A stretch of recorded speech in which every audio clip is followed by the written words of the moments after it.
In a world full of problems, I dare you to be a problem solver. My name is Sharon Ornekwu, and this is the ultimate problem solver. Let's do it.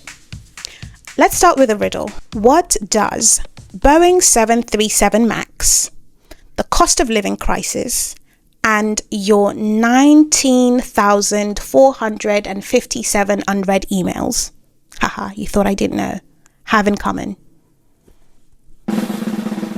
They're all problems. They're either ignored, mishandled, mismanaged, but mainly ignored, especially as it has to do with your emails. Most people aren't actually solving problems.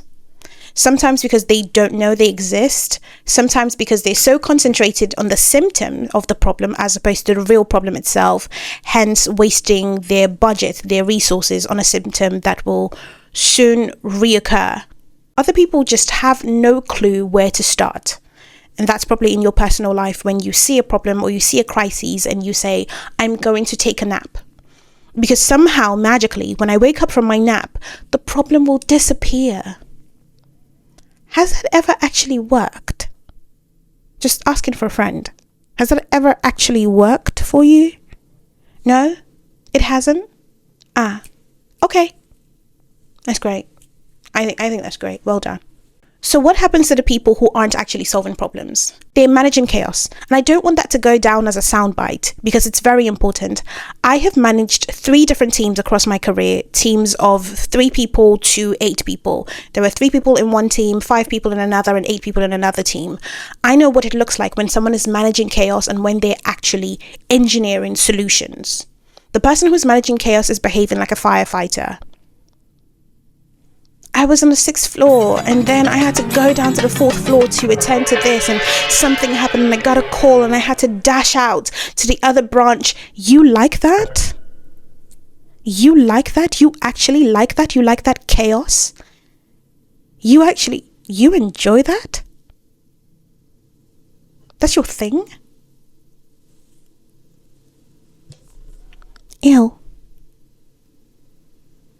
You're managing chaos. You're not engineering solutions. You're not thinking ahead. You're waiting for something really awful to happen, and then you get up and you dash out and you feel like Superman and you're like, oh my God, I'm going to save the day. If you enjoy that, you are not a problem solver. You're a firefighter, and that's even an insult to firefighters. You can see how much I'm not enjoying the thing that you are, can't you? What else are you doing? You're managing chaos, you are reacting. So you are constantly on the back foot. Constantly. Be that at work when you have this big project that you thought was going off successfully, and then there's a data breach and you're like, oh my goodness, what the hell am I going to do? You should actually have a data breach protocol. And if you do have a data breach protocol, you should be familiar with it, at least the basics. I'm not saying that you should cram 20 pages, because as someone who used to write these policies and these protocols, I understand that there is a lot of legalese in it. And whilst we understand it because we went to law school, you might not. But you should understand the basics of your data breach protocol, as opposed to having an entire mental breakdown and going into the bathroom to hide from your entire team. What are you doing in the bathroom? Get out of the bathroom, Amy. Get out of the bathroom, Emily. What are you doing in the bathroom? What are you doing? What are you doing in the bathroom? That is not the solution. You being on the back foot is clearly causing you to have a mental breakdown, and that does not help. We did not hire you for you to have a mental breakdown in our bathrooms. That's not why you were hired. Have you read your JD recently? Get out of the bathroom. And whilst you feel productive when you're doing your firefighting, because at the end of the day, you say something like, oh my God, I really earned my pay today. That's actually not your pay. That's actually not your pay. You weren't hired to react to things. In your JD where it says we want a self-starter, that is not that thing that you're doing. The self-starter is someone who can think ahead. You use your brain to critically analyze a situation and preempt possible crises that could emerge from what's going on, because forewarned is forearmed. You should read more books. Forewarned is forearmed. then you preempt a solution, then you put in place protocols to react and to respond, automated protocols, ideally, that will respond to the potential crisis that will arise, because problems are inevitable. In our line of work, whatever your damn line of work is, problems are inevitable. So let's talk about it. What is the state of the economy and what does it have to do with problem solving? IBM says that due to poor data quality, the United States economy is losing 3.1 trillion per year. What does poor data quality have to do with problem solving, Sharon? Can you focus on the topic at hand? I am. What does TUPS Formula tell you? Systems plus people plus knowledge. If the quality of the knowledge is poor, the quality of the solution will be poor. If the quality of the knowledge is poor, the quality of the solution will be poor. So data absolutely matters when you are solving a problem. Therefore, if the United States is losing $3.1 trillion every year due to poor data, they are losing 3.1 trillion every year to bad problem solving. Well done. Problem solving is costing you. If it's costing the United States 3.1 trillion, it certainly is costing you corporately and in your personal life. My goodness, no wonder you never have any savings. And I'm not shading you or anything. I'm just, okay, whatever. Why does it matter? Why does it matter? Why does it all matter? Companies are constantly investing billions into tech, startups, training, talent. In search of what? What is the ultimate thing that they are looking for? Why are they investing into tech? What are these companies claiming to do? Solve a problem. Why are they investing into training? They're trying to train good problem solvers. Why are they investing into talent? What are they inevitably looking for? Problem solvers, people to take the pain away. Have you heard people talk about pain points? Okay, you think they enjoy living with the pain points? No, they are looking for people to take the pain away. That's you. I think that's going to be you. You are going to be the ultimate problem solver. That's going to be you. So what's the problem we have? We are romanticizing vision. Oh my God, like I have a vision for this and the vision I have is going to blah, blah, blah. Cool, great. And then we have this weird fetishization of strategy. Like, what is the strategy for? Like every third word out of the mouth of a consultant is strategy. Have you noticed? And then every other word like literally doesn't make sense. It's like just word salad. Have you noticed? Is it just me? I'm so sorry. I'm not shading anyone. Like literally every third word out of their mouths is strategy and every other word is just word salad and it doesn't make any sense.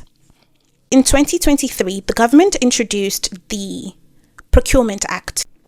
And at the time, I worked at the UK's monopoly energy distribution company, large organization, about 3,000 staff and about 4 different branches. And I led a department where we dealt with the legal compliance, governance, and policy. That was our job. That means that I had the responsibility of training about 3,000 staff, including contractors, on the Procurement Act. They had gotten very comfortable with the previous regulation, which was the 2015 Public Contracts Regulation. I can't believe that's still in my head. Now, I am faced with 3,000 people, from directors and execs to my fellow senior managers and contractors and my direct reports and everybody else, to train them on what looked like a problem for us. I have walked the walk. I have lived this, and that's just one of the many corporate crises that I have had to navigate, with people watching me, people reporting to me, people asking me questions and demanding answers. What was the solution? How did I go about it? TUPS, the ultimate problem solving formula. Systems plus people plus knowledge over time, compounded by consistency, multiplied by hard work will solve every problem every time. Let's actually break it down. Let's break down S plus P plus K over T compounded by C multiplied by H. Let's break it down. So, introducing systems. On the left, is this, am I right? On the left corner, systems weighing 150 pounds. We have systems. Sorry about that. I have a UFC husband. He has corrupted me, and now I am a UFC girly. So, there's that. What the hell is a system? And what is in a good system? If you haven't been following the Ultimate Problem Solving newsletter on LinkedIn, what have you actually been doing? What does your 24 hours look like? All right. That's not good enough. Yeah, you need to follow it, mate. All right. Good. What is in the good system? What is in a good system? What does it comprise of? A good system has 4 core pillars. 4, that's 4, right? 4 core pillars. Number 1, tools. The tools are your technology or your infrastructure. So think this laptop over here, Mac laptop, because I'm a Mac girly. Someone tell Mac that I'm a Mac girly. I don't know what they're going to do with that information. I'm hoping that they do something nice with it. Number 1, tools. So think about your laptop. Think about your phone. Think about technology. That's what a tool is. Your AIs, ChatGPT, Claude, those boys and girls. Think about those. Those are tools. So that's what's in a good system. Number 1, tools. Number 2, frameworks. How you think, how you process things. The reason why it's important to predetermine what your framework is so that in the height of emotion, which will always come, it will always come in the height of emotion, be that fear, anxiety, stress, you have a framework that you just tap yourself into and proceed. So you have your framework. Then you have your policies. Your policies aren't there to police you. And it's really funny that I've only just realized that policies sound like police, which makes sense why a lot of people always thought that the regulation department was there as a police. And I always tried so hard to convince them that I wasn't. No wonder they never believed me. But regardless, your policies are there as guardrails. Systems, tools, framework, policies. The policies are guardrails. They're not there to squeeze you into a box, no. But we exist in a regulated world. We exist in a regulated world. For example, you want to solve a problem. The problem is your sister is really annoying. And then you think to yourself, what if I kill her? What if I murder her? Doesn't that solve my problem? It would. But we exist in a regulated world. There are laws. There are laws for a reason. Or your problem is, I don't have money. I'm broke, which by the way isn't a problem. That's a symptom of a problem, but we'll get to that in another episode. But you believe that your problem is that you're broke. I'm broke. I don't have money. I'm going to rob a bank. Does that solve your problem? Yes. Does it really solve your problem though? No. Because then you end up in jail and now you're a criminal. So why do we have policies? We have policies because we exist in a regulated world. There are laws. The policies are not there to put you into a box. It's there because there are laws. There really are laws. And I've worked in investment banking. Decipher from that what you will. There are laws. Okay. Okay. And finally, protocols. Your protocols are the responses you rely on when things go wrong. Because things will inevitably go wrong. You get to determine how much they go wrong. You need those protocols in place So that when things inevitably go wrong, your protocols are part of your system. So far, what are systems? Systems have 4 core pillars. Number 1, tools. Number 2, framework. Number 3, policies. Number 4, good, protocols. If you have all 4, you have built the pillars that make a strong system. What does that look like in play? Corporate, Toyota. The Toyota production system, one of the more immaculate corporate systems, production systems that the world has seen. So the Toyota production system was developed after World War II. It's built on the principle of sustainability and low to zero waste. It's about building systems that continuously solves problems and eliminates waste. It's built on 2 core principles. And by the way, asterisks, we're not going to go in depth into this. I'm giving you an example of a strong corporate system. We will have an episode where we dissect Toyota's production system because it is one of the more immaculate production systems that the world has ever seen. But let me tell you what it does. It's built on 2 core principles. Number 1, just in time. And this is my favorite one, by the way, because if you know anything about me, I am all about sustainable governance solutions. Sustainable governance solutions.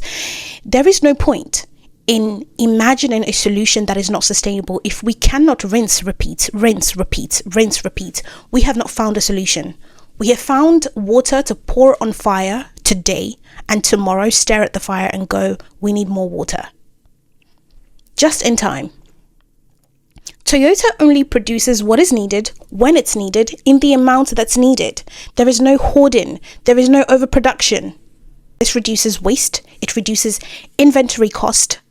And it removes unnecessary steps. The corporate world stands to learn a thing or 2 or 5 from Toyota, because your implementation of unnecessary steps for your staff is information overload. And when you go, oh, this person isn't competent, you have filled their head with information that they did not need to have. You have overcomplicated something that should have been simpler.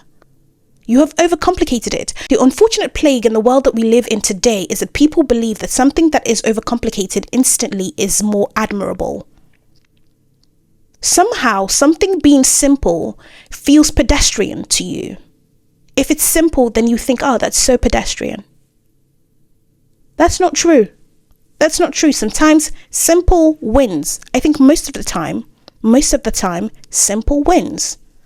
That's the beauty of the Toyota production system. Now at global level, someone I'm incredibly proud of, not that our paths ever crossed, is Lee Kuan Yew. At global level, Lee Kuan Yew took Singapore from third world country to first world country. And next month, that's the book we're reading, From Third World to First World. That's the love story of Singapore and how Singapore was transformed into this beautiful butterfly.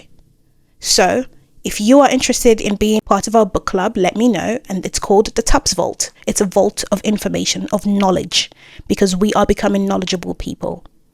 So at global level, we have Lee Kuan Yew's systems that he used to build Singapore, the Singapore of today, which is a beautiful country, by the way, you should visit. Now, what does this look like for you personally? That's great. You know, you're really proud of Toyota and you're really proud of Lee Kuan Yew, and that's fantastic and that's brilliant. Now, personally, in your day-to-day life, what the heck, Sharon?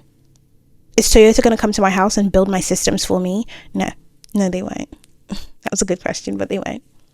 And Lee Kuan Yew? No, I'll answer for him. No, he won't. So, in your day-to-day life, are you spending 25 minutes every morning trying to figure out what you're going to wear to work, then going to work late and saying, I'm so sorry I'm late, and then doing it again the next day? If you are, and if I was your boss, I'd fire you.